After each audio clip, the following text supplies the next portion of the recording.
Assalamualaikum warahmatullahi wabarakatuh. Kali ini kita akan belajar mengenai hidrokarbon. Dari namanya kita bahas dulu pengertiannya. Hidrokarbon adalah senyawa yang nantinya akan mengandung unsur H dari kata hidrogen dan juga mengandung unsur karbon dari kata karbon. Yang mana nanti unsur C dan H-nya membentuk senyawa CXHY. Ini X dan Y-nya adalah suatu bilangan yang nantinya akan menunjukkan jumlah atom C dan atom H-nya. Contohnya ini CH4, C-nya 1, H-nya 4. Ini nanti namanya adalah gas metana. Yang kedua adalah C7H16, jumlah C-nya ada 7 dan H-nya ada 16, yaitu heptana. Nah, sekedar informasi, gas metana ini atau CH4 yang digunakan pada campuran gas LPG. Jadi salah satu gas yang ada di LPG adalah gas metana, yaitu CH4. Sedangkan C7H16 ini merupakan campuran yang ada di dalam bensin. Nah, senyawa hidrokarbon selain mengandung unsur C dengan H, akan ada unsur-unsur tambahan seperti oksigen atau O, nitrogen yaitu N, dan halogen. Begitupun ada campuran-campuran lainnya, di mana campuran ini biasanya jumlahnya tidak banyak. Nah, ini membuat senyawa hidrokarbon menjadi senyawa organik ataupun yang lain. Nah, kenapa sih harus ada yang namanya senyawa hidrokarbon? Kenapa nggak ada senyawa-senyawa yang lain yang harus dibahas di dalam kimia? Karena atom karbon ini mempunyai ciri khas. Nah, ciri khasnya itu dilihat dari konfigurasi elektronnya. Nah, kalau kita mau membuat konfigurasi atom karbon, yaitu yang nomor atomnya sama dengan 6, maka konfigurasinya seperti ini, yaitu 2 dan 4. Ini kulit K, ini kulit L.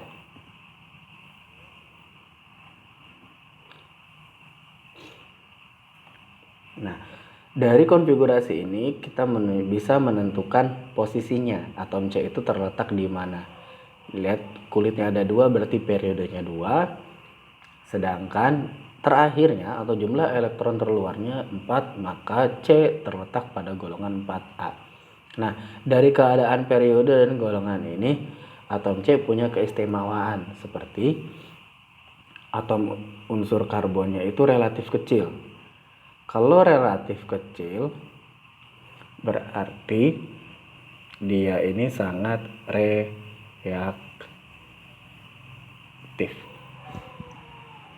Reaktif itu nantinya mudah bereaksi dengan atom-atom yang lain.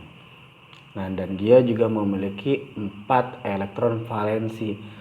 Nah, kalau 4 elektron valensi berarti nanti dia punya 4 tangan. Betul. Tangannya ada 4, mampu mengikat 4. Kenapa harus mengikat 4? Di bab ikatan kimia ada yang namanya aturan oktet, harus 8. 4 mengikat 4, maka jadinya 8.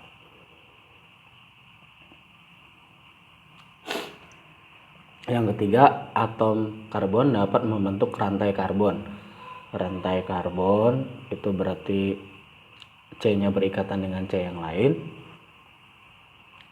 Dan yang keempat adalah atom karbon dapat membentuk senyawa yang stabil. Ya. Nah, kita akan menulis beberapa rantai karbon. Rantai karbon itu maksudnya seperti ini.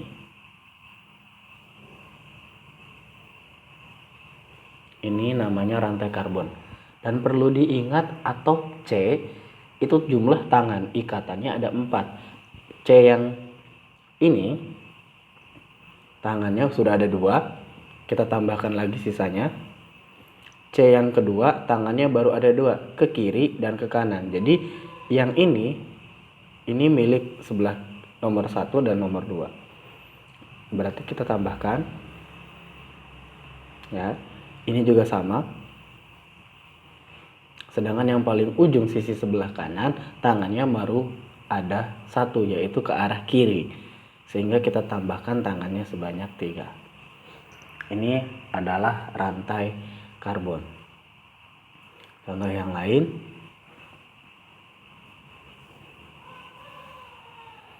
misalkan ada gambar seperti ini.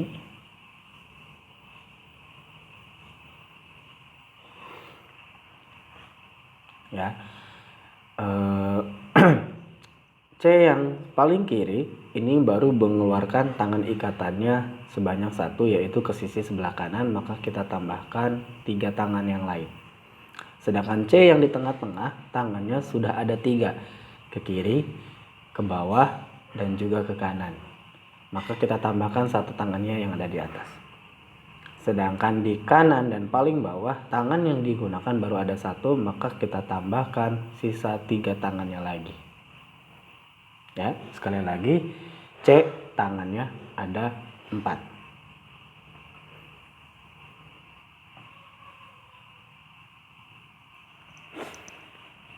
Nah, jenis atom karbon. Atom karbon berdasarkan kestabilannya dibagi menjadi 4 jenis. Ya. Yang pertama ada primer, sekunder, tersier, dan kuarterner. Ini disimbolkan pakai 1 derajat, 2 derajat, dan seterusnya. Maksudnya, atom C primer itu berarti adalah atom C yang berikatan dengan 1 atom C lain.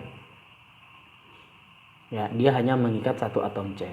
Sedangkan yang sekunder berarti berikatan dengan 2 atom C yang lain. Dan seterusnya. 3 berarti mengikat 3 atom C, kuarterner berarti mengikat 4 atom C yang lain. Contohnya adalah seperti ini. Nah, di sini ada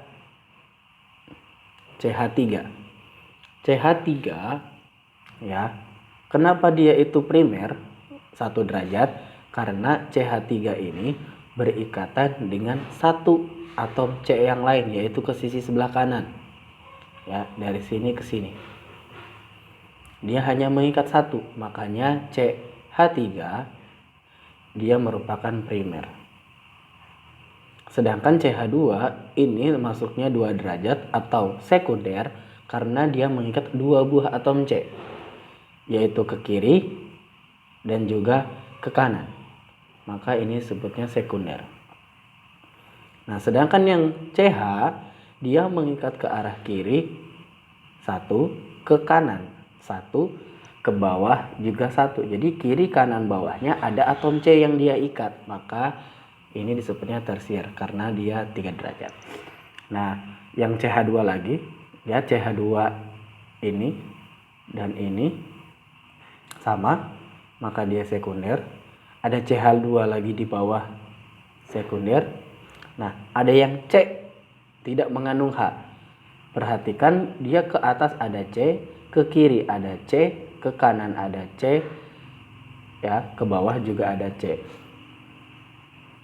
Maka ini disebutnya kuarterner.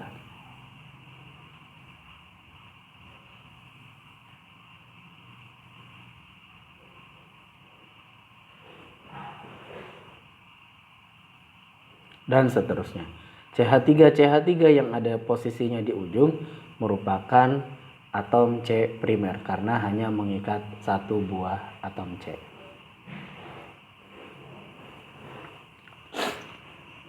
Nah, ini juga sama contohnya. CH3 yang ada di ujung semuanya primer. Ya, ini primer. Ini primer, CH3 primer, primer. Pokoknya kalau yang ada di ujung itu berarti primer. Sedangkan CH2 dia mengikat ke kiri dan ke kanannya ada C, yang ini ya. Ini berarti sekunder. Sedangkan CH ya mengikat kiri kanan bawah ada C, berarti dia itu tersier. Dan yang terakhir C yang ini adalah C kuarterner. Karena posisi di atas, di bawah, di kiri dan di kanannya ada atom C yang lain. Nah, sekadar latihan. Kita tentukan mana yang termasuk primer, sekunder, sampai kuarter. Cara yang mudah adalah yang posisinya lebih di ujung dulu, atau CH3. Cari CH3, maka dia itu primer. Ini primer, nomor 1 primer, nomor 8 primer, nomor 4 primer, dan nomor 10 juga primer. Baru nyari sekunder. Sekunder itu lebih cenderung CH2, seperti nomor 5, nomor 7, dan nomor 9. Sedangkan tersier hanya lagi berkurang satu, yaitu CH. Cari CH, maka ini tersier. Mengapa tersier? Lihat posisi C nomor 2, ke kiri dapat C, ke bawah ada C7, ke kanan ada C yang ketiga. Jadi ada 3 buah atom C yang dia ikat. Sedangkan C yang nomor 3 ini adalah kuarterner. Ya, ke atas CH2, ke bawah CH3, ke kiri CH, ke kanan CH3. Ini salah satu contohnya. Kita lanjutkan.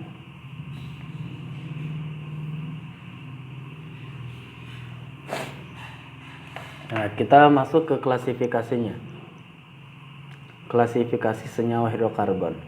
Klasifikasi senyawa hidrokarbon kebagi jadi beberapa bagian. Ada namanya hidrokarbon jenuh, ada hidrokarbon tak jenuh. Ini jenuh, ikatannya tunggal. Tak jenuh ada rangkapnya, ada yang berbeda. Ini semuanya sama, tunggal, stripnya 1. Ini ada yang stripnya 2 atau lebih dari 2, maka itu tak jenuh. Jenuh berarti semua ikatannya tunggal, tak jenuh ada ikatannya yang tidak tunggal. Nah, berdasarkan rantai karbon dan jenis ikatannya ada alifatik. Alifatik itu terbuka, ada ujungnya, kiri, ujung kanan, atas, bawah ada ujungnya. Mau itu adalah tunggal, rangkap 2, ataupun rangkap 3. Yang penting ada ujungnya.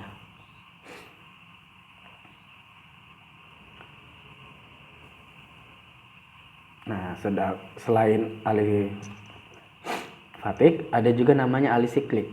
Kalau tadi rantainya terbuka, ya ini rantainya tertutup atau melingkar seperti cincin. Contohnya ini.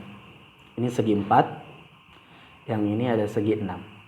Alisiklik ini juga sama, mau ada yang tunggal ataupun ada yang rangkap. Yang penting bentuknya rantainya tertutup. C-nya tidak ada yang di luar. Semuanya C-nya itu membentuk suatu lingkaran atau suatu ruang tertutup.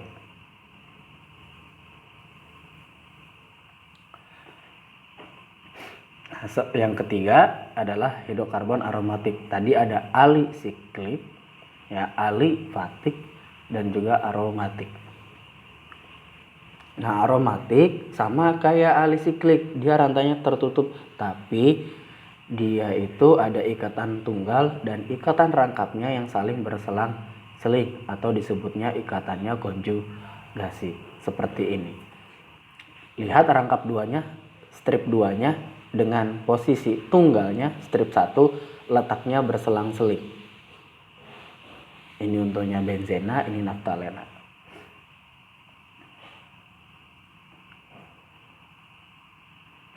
Ini untuk latihannya, silakan dikerjakan. Dikerjakannya di buku, setelah selesai difoto, lalu dikirim ke Google Drive yang nanti linknya akan dikasih di grup WhatsApp. Ini latihan yang pertama, ini latihan yang kedua. Ya, cukup sekian. Terima kasih. Assalamualaikum warahmatullahi wabarakatuh.